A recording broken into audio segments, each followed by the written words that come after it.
Welcome to our channel. ఈరోజు మనం పుచ్చకాయ తొక్కుతో ఎలా పచ్చడి చేసుకోవాలో చూద్దామండి.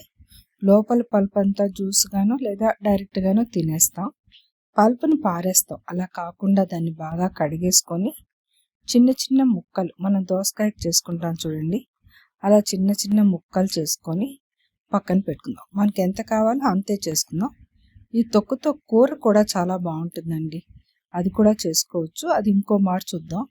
దీనికి కావలసిన పదార్థాలు మెంతులు, మినప్పప్పు, ఆవాలు, కొంచెం పల్లీపప్పు, అన్నీ ఒక్కొక్క స్పూన్ అనుకోండి.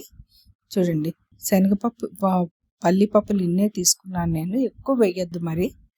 ఒక చిన్న నిమ్మకాయ అంత చింతపండు, ఆవాలు, ఎండుమిరపకాయలు కూడా చూడండి 5-6 వేసాను. పచ్చిమిరపకాయలు, ఎండుమిరపకాయలే వేసుకునేవాళ్ళు వేసుకోవచ్చు, పచ్చిమిరపకాయ 2 కలిపి కూడా చేసుకోవచ్చు. బాణల్లో ఒక్క గరిటె నూనె పోసి ఈ మినప్పప్పు, ఆవాలు, ఎండుమిరపకాయలు ఏవైతే మనం రెడీగా పెట్టుకున్నామో పోపు సామాను అంతా సన్న సెగలో వేయించాలండి.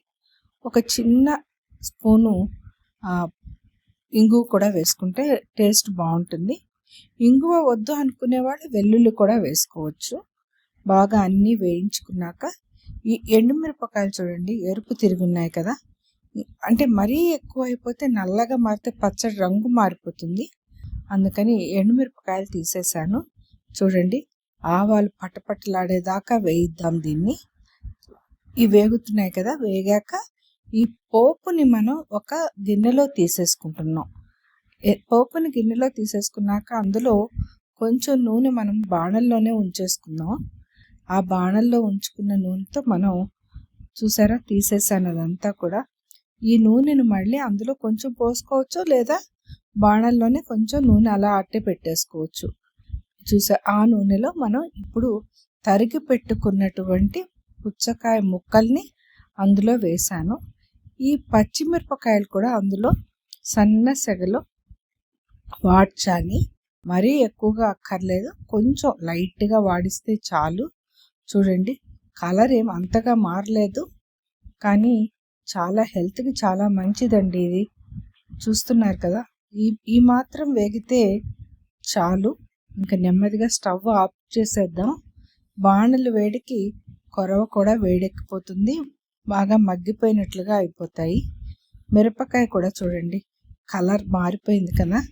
ఇప్పుడు రోట్లో ఈ పోపు సామాను, ఎండు మిరపకాయలు అవి వేసి దంచుకోవాలి. రోట్లో చేస్తేనే బాగుంటుందండి, గ్రైండర్లో వేస్తే లేహ్యం లాగా మెత్తగా అయిపోతుంది. అది మనకు అది టేస్ట్ ఆ ముక్కలు పంటి కింద పడుతూ ఉంటేనే బాగుంటుంది.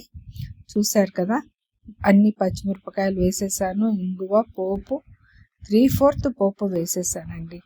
అన్నీ మెత్తగా దంచేసుకోవాలి. ఉప్పు పక్కన పెట్టుకున్న ఉప్పు కొంతమంది ఎక్కువ వేసుకుంటారు, కొంతమంది టేస్ట్ బట్టి వేసుకోండి. చిన్న బెల్లం ముక్క అన్నీ వేసి మెత్తగా దంచేసుకోవాలి. ఈ మెత్తగా దంచిన దానిలో బాగా దంచాక చూపిస్తాను మీకు. ఈ తొక్కులో మీకు బాగా ఫైబర్ ఉంటుంది, వాటర్ కంటెంట్ ఎక్కువ కాబట్టి వెయిట్ లాస్ కావడానికి అవకాశం ఉంటుంది.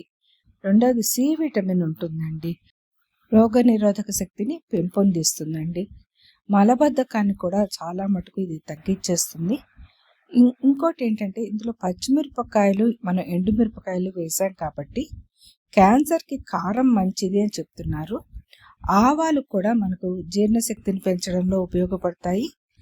ఇవి అన్నీ ఆరోగ్యానికి మంచివి. అన్నిటికీ మించి మనం వీటిలో పసుపు వేస్తున్నాం. పసుపు కూడా చాలా మంచిది, అందరూ ఎక్కువగా వాడాలి అని ఇప్పుడు ఎక్కువగా చెప్తున్నారు. పాతకాలంలో కూడా వాడేవాళ్ళు, ఇప్పుడు కొంతమంది వేయటం లేదు కాబట్టి ఎక్కువ వాడండి అని చెప్తున్నారు. బాగా ఈ పచ్చడి చక్కగా వచ్చేసింది కదా, అక్కడక్కడ ముక్కలు తగులుతూ ఉంటాయి, ఈ చింతపండు పులుపు తగులుతూ ఉంటుంది.